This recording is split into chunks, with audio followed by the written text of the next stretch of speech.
अस्सलाम वालेकुम स्टूडेंट्स। आज का हमारा टॉपिक है प्रोपोजिशनल फंक्शंस। इससे पहले हम आर्गुमेंट्स और वैलिड आर्गुमेंट्स के बारे में पढ़ चुके हैं with the help of rules of inference. Now proof को स्टार्ट करने से पहले हम क्वांटिफायर्स को स्टडी करना चाहेंगे। क्वांटिफायर्स में भी हम पर्टिकुलरली जो उसकी टाइप्स होंगी वो हम पढ़ेंगे। एक तो यूनिवर्सल क्वांटिफायर और दूसरा जो होगा हमारे पास वो होगा एक्सिस्टेंशियल क्वांटिफायर। लेकिन क्वांटिफायर्स को स्टडी करने के लिए जो आपको टूल चाहिए वो है प्रोपोजिशनल फंक्शन, जो कि हम आज के टॉपिक में कवर करेंगे। आज के टॉपिक में हम प्रोपोजिशनल फंक्शंस को डिफाइन करेंगे। ठीक है, प्रोपोजिशनल फंक्शन क्या होती है और उससे रिलेटेड कुछ एग्जांपल्स भी हम उसको देखेंगे ताकि आपको जो कॉन्सेप्ट्स है वो क्लियर हो जाए। तो चलें प्रोपोजिशनल फंक्शंस को हम स्टार्ट करते हैं with the help of a formal definition. अच्छा, प्रोपोजिशनल फंक्शन जो है ना एक ओपन सेंटेंस होता है। ओपन सेंटेंस का मतलब ये है कि उसकी वैल्यू ना तो ट्रू होती है ना फॉल्स होती है, यानी उसमें एक अननोन वेरिएबल इन्वॉल्व हो रहा होता है। ठीक है, तो इसकी फॉर्मल डेफिनेशन जैसे कि यहाँ पे सामने लिखा हुआ है कि अगर आपका ए जो है कोई भी गिवन सेट है, तो जो प्रोपोजिशनल फंक्शन है जिसको हम ओपन सेंटेंस भी कह सकते हैं, वो इस एक्सप्रेशन को कहते हैं पी ऑफ एक्स। इसकी जाके हम एग्जांपल देखेंगे तो आपको मजीद क्लियर हो जाएगी कि ये पी ऑफ एक्स क्या है। लेकिन फिलहाल आप इतना समझ लें कि this is an open sentence with no value. ठीक है, ना ही इसकी वैल्यू ट्रू होती है ना ही इसकी वैल्यू फॉल्स होती है। लेकिन इसकी एक प्रॉपर्टी ये होती है कि अगर ये जो अननोन वेरिएबल है एक्स, एक्स की जगह अगर मैं कोई वैल्यू सब्सटीट्यूट कर दूं इस सेट ए में से। ठीक है, यहाँ पर देखें शुरू में हमने एक सेट लिया हुआ था विच इज अ सेट ए। अब सेट ए के अंदर जाहिर है बहुत सारे कुछ एलिमेंट्स पड़े होंगे। उन एलिमेंट्स को अगर आप x की जगह रिप्लेस कर दें तो ये बन जाएगा p ऑफ a, जो यहाँ पर लिखा हुआ है where a is any value from the set a। तो अब ये जो p ऑफ a है यानी प्रोपोजिशनल फंक्शन की जो वैल्यू है a पर, अब ये ट्रू और फॉल्स होगी। ठीक है, तो पहले क्या था, पहले आपके पास सिर्फ एक प्रोपोजिशनल फंक्शन था जिसको हम ओपन सेंटेंस कह रहे थे। लेकिन जैसे ही आपने उस पर जो सेट की वैल्यू है वो सब्सटीट्यूट की एक्स की जगह, तो वो जो प्रोपोजिशनल फंक्शन है वो प्रोपोजिशन बन गया, यानी कि अब उसकी वैल्यू जो है वो ट्रू है या फॉल्स है। तो यानी कि हम ये कह सकते हैं कि P x becomes a statement with a truth value whenever any element a belongs to a is substituted for the variable x। यानी जब आप x की जगह सेट a में से कोई एलिमेंट को सब्सटीट्यूट करेंगे तो वो जो प्रोपोजिशनल फंक्शन है उसकी कोई ना कोई ट्रूथ वैल्यू आ जाएगी, यानी कि वो तो या तो ट्रू होगी या फिर फॉल्स होगी। अब यहाँ पर ये जो सेट a है, ये सेट जो जहां से सेट ए क्या है, जहां से हम उस प्रोपोजिशनल फंक्शन के अंदर जो अननोन वेरिएबल एक्स है उसकी वैल्यू जहां से हम सब्सटीट्यूट कर रहे हैं। ठीक है, वो जो सेट ए है वो उसका डोमेन कहलाता है। जैसे आपने फंक्शन पढ़ा है, फंक्शन में भी डोमेन क्या होता है, जहां पे आप जहां पे वो फंक्शन जो है वो डिफाइंड होता है। ठीक है, उसको हम कहते हैं वो डोमेन। तो प्रोपोजिशनल फंक्शन में भी उसी से मिलती जुलती ये डेफिनेशन है कि जो प्रोपोजिशनल फंक्शन में जो वेरिएबल एक्स है उसकी जगह आप जो वैल्यू पुट कर रहे हैं जिस सेट ए में से, वो सेट ए क्या होगा, वो सेट ए कहलाएगा डोमेन। और उसकी जो ट्रुथ वैल्यू होगी, ठीक है, उसको हम डिनोट कर रहे हैं टीपी से। यानी टीपी क्या है, TP of all elements of A for which P A is true. यानी टीपी के अंदर वो तमाम एलिमेंट्स आएंगे जिसके लिए ये प्रोपोजिशनल फंक्शन की जो वैल्यू है वो ट्रू होगी। ठीक है, और इसको हम कहते हैं, ये जो टीपी एक आपके पास एक सेट है इसको हम कहते हैं this is the truth set. यानी कि मैथमेटिकली हम लिख सकते हैं कि TP is equal to X such that X belongs to A, यानी ए की वो तमाम वैल्यूज जिसके लिए ये पी एक्स क्या हो, ये पी एक्स जो है ये ट्रू हो, जो कि सामने लिखा हुआ आपके पास। ठीक है, अच्छा यहाँ पे एक नोट कर लें कि ये जो सेट ए है, ये when a is some set of numbers the condition px has the form of an equation or inequality involving the variable x। यानी अगर ये जो डोमेन सेट है, अगर डोमेन सेट आपका कोई नंबर्स है आपके पास, नंबर्स का मतलब है जैसा सेट ऑफ पॉजिटिव इंटीजर हो सकता है, सेट ऑफ इंटीजर हो सकता है। तो ये जो प्रोपोजिशनल फंक्शन है, प्रोपोजिशनल फंक्शन की जो फॉर्म होगी वो या तो इक्वेशन होगी या फिर इनइक्वालिटी की फॉर्म होगी, जो कि हम इससे आगे एग्जांपल में देखेंगे। तो चलें इसको हम एग्जांपल को हम स्टार्ट करते हैं with example 1। So example 1 is let px denote the statement x is greater than 3। तो this is an inequality। तो क्वेश्चन ये है कि what are the truth values of P4 and P2। Now अब ये जो आपके पास स्टेटमेंट है x is greater than 3, this is a propositional function. अब x is greater than 3 की वैल्यू ना ही फॉल्स है ना ही ट्रू है। क्यों? क्योंकि हमें ये जो x है इसकी वैल्यू नहीं पता। जब तक कि आपको x की वैल्यू पता ना हो आप ट्रू और फॉल्स का फैसला नहीं कर सकते। तो इसी वजह से क्वेश्चन का जो सेकंड पार्ट है वो क्या है, what are the truth values of P4 and P2। Now आप यहाँ पे सॉरी ये जो है ना P स्मॉल आपने लिखना है, ठीक है, ये this is a small p। अब जब आप x की जगह 4 या 2 सब्सटीट्यूट करेंगे तो उसकी कोई ना कोई ट्रूथ वैल्यू तो आएगी।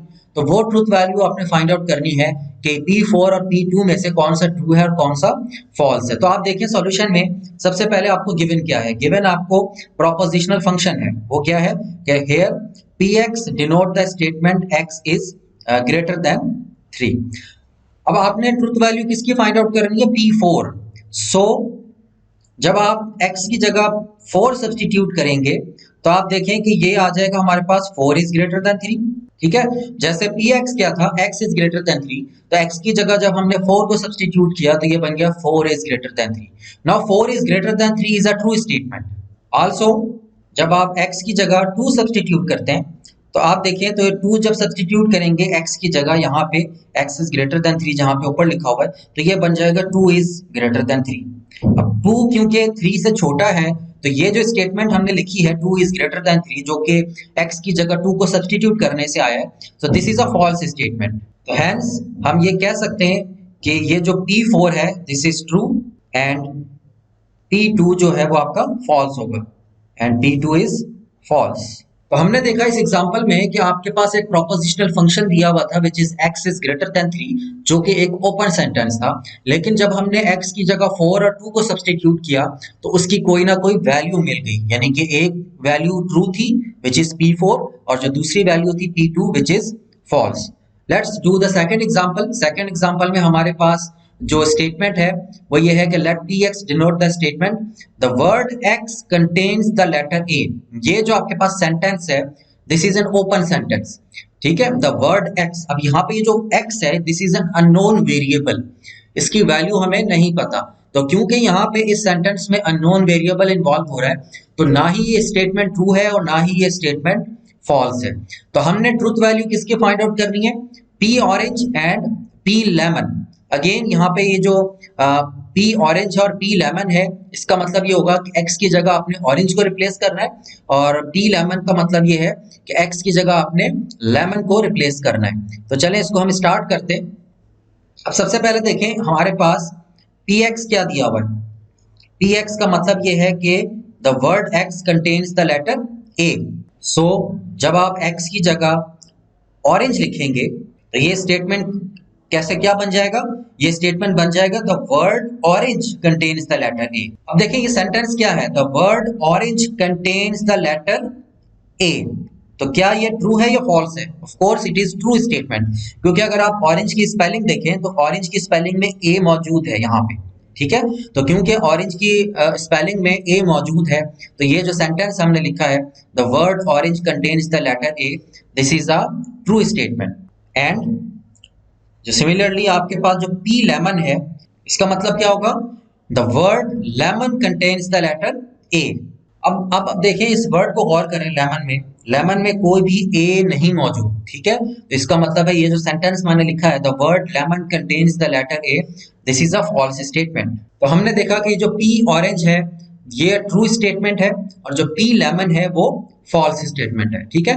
Let's move on to the example number 3। Example number 3 में let Px denote the statement x plus 2 is greater than 7, ठीक है। ये इनइक्वालिटी गिवन है। Find the truth set P of each propositional function Px defined on the set P। अब ये जो set P जहां पे हमने इस प्रोपोजिशनल फंक्शन को डिफाइन किया हुआ this is a domain of the propositional function. अब यहाँ पे प्रोपोजिशनल फंक्शन क्या है, x plus 2 is greater than 7। तो हमने फाइंड आउट क्या करना है, ट्रूथ सेट फाइंड आउट करना है which is capital TP। Truth set क्या होता है, अगर आप रिकॉल करें ट्रूथ सेट का मतलब ये है कि डोमेन की कौन कौन सी वैल्यू के लिए ये जो प्रोपोजिशनल फंक्शन है ये ट्रू होगी, ठीक है। तो let's find out in the solution. आप देखें कि here Px denote the statement x plus 2 is greater than 7। ठीक है, सो ये जो आपके पास टीपी है, टीपी का क्या मतलब है? टीपी का मतलब ये है कि अगर इसकी डेफिनेशन को देखें, इसका मतलब ये होता है कि x such that x belongs to the domain set. अब क्योंकि डोमेन सेट हमारे पास यहाँ पे सेट ऑफ पॉजिटिव इंटीजर है, तो ये सेट ऑफ पॉजिटिव इंटीजर आ जाएगा।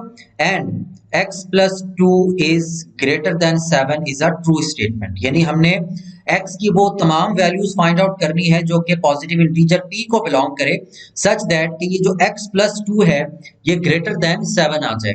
तो यू कैन चेक इट कि इसमें बल्कि नीचे लिख लेते हैं कि अगर मैं x की जगह 1 पुट करूं तो ये क्या हो जाएगा, 1 प्लस 2 इज ग्रेटर देन 7। अब 1 प्लस 2 तो 3 होता है, तो ये तो फॉल्स हो गई।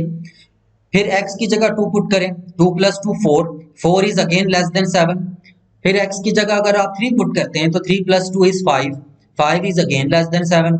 फिर x की जगह अगर आप 4 पुट करते हैं तो 4 plus 2 is 6, 6 is again less than 7।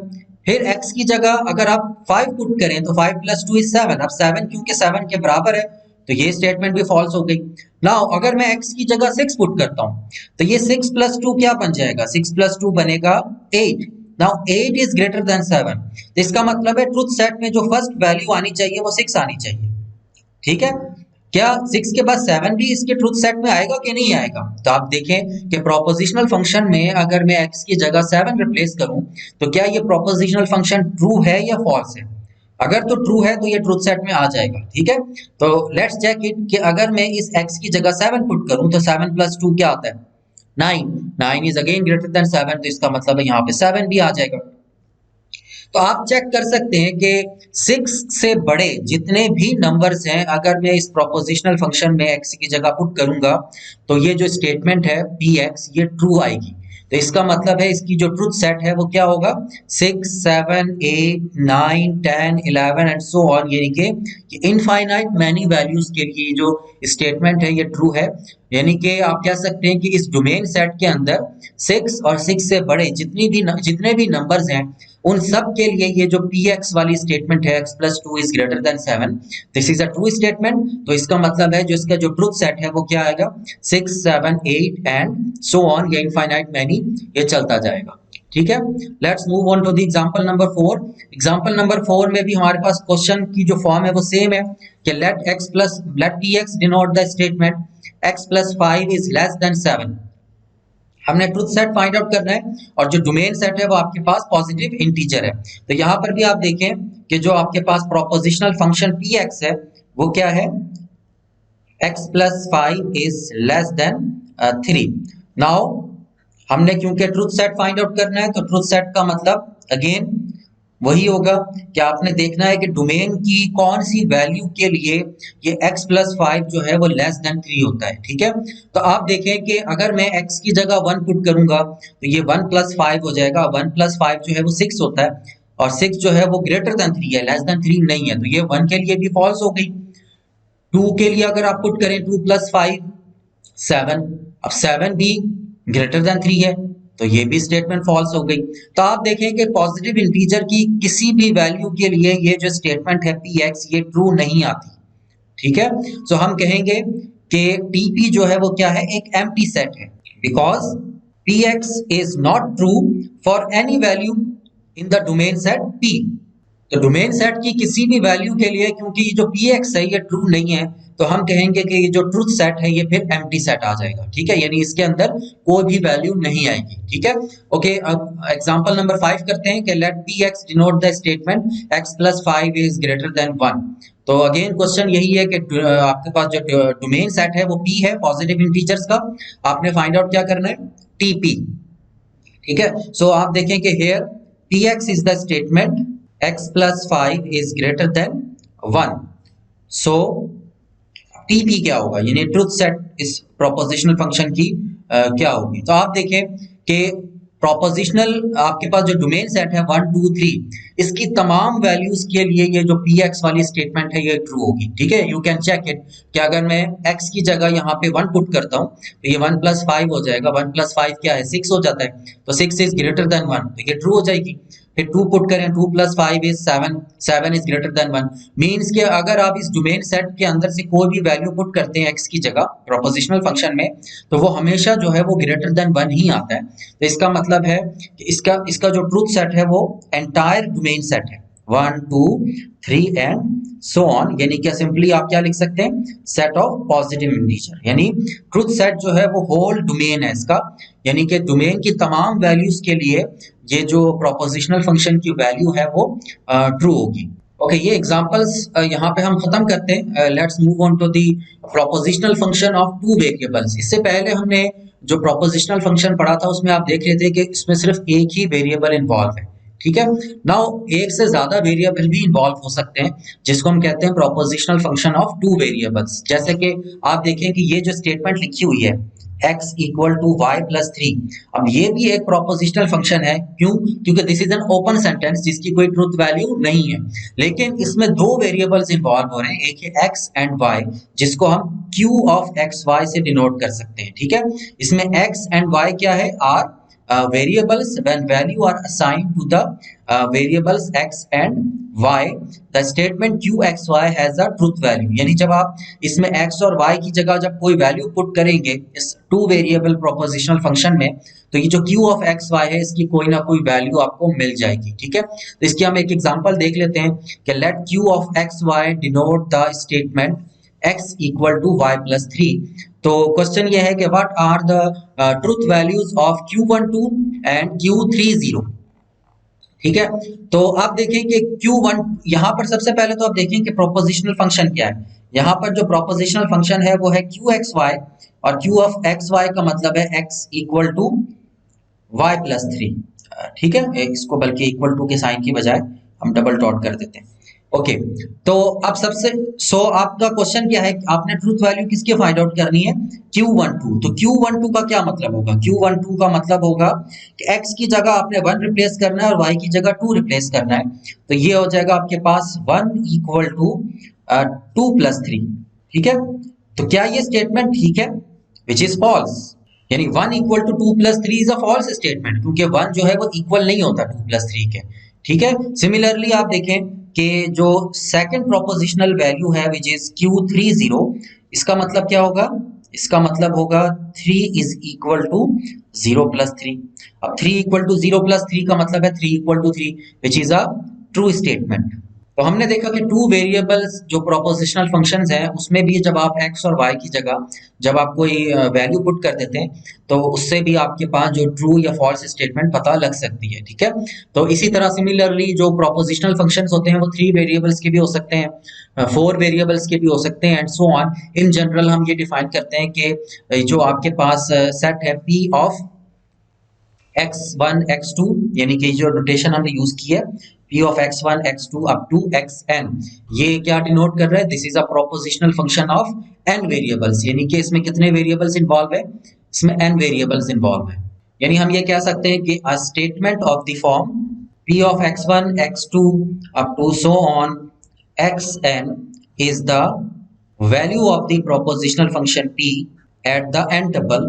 n tuple क्या है, x1 x2 up to so on, ये जो x1 x2 up to so on xn है ना, इसको हम n टपल भी कहते हैं। अगर इसमें 2 वेरिएबल्स होंगे तो उसको 2 टपल कहते हैं, अगर 3 वेरिएबल्स होंगे तो 3 टपल कहते हैं, अगर n वेरिएबल्स आ रहे हैं तो उसको हम n टपल कहेंगे, ठीक है। तो ये जो स्टेटमेंट होती है p of x1 x2 up to xn, इसका मतलब ये होता है कि आप प्रोपोजिशनल फंक्शन p की जो है वो वैल्यू फाइंड आउट कर रहे हैं x1 x2 और xn के ऊपर। यानी कि अगर आपके पास x1 x2 और xn की वैल्यू गिवन होगी तो ये जो प्रोपोजिशनल फंक्शन है p of x1 x2 up to so on xn, इसकी कोई ना कोई वैल्यू जो है वो या तो ट्रू होगी या फिर फॉल्स होगी। अब इसके बाद जो हमारा नेक्स्ट टॉपिक है उसमें हम प्रोपोजिशनल फंक्शन से रिलेटेड जो है वो क्वांटिफायर्स को स्टडी करेंगे, ठीक है। क्वांटिफायर्स जो है वो भी प्रोपोजिशनल फंक्शन की मदद से ही हम बनाते हैं, और वो जो क्वांटिफायर्स हम नेक्स्ट टॉपिक में जो हम पढ़ने जा रहे हैं उसमें हम देखेंगे कि इन प्रोपोजिशनल फंक्शंस की मदद से हम मजीद कुछ प्रोपोजिशंस बना सकते हैं जिसको हम क्वांटिफायर्स कहते हैं। और वो क्वांटिफायर्स की हम 2 टाइप्स को स्टडी करेंगे, which is the existential quantifier and then first है आपके पास universal quantifier and then existential quantifier.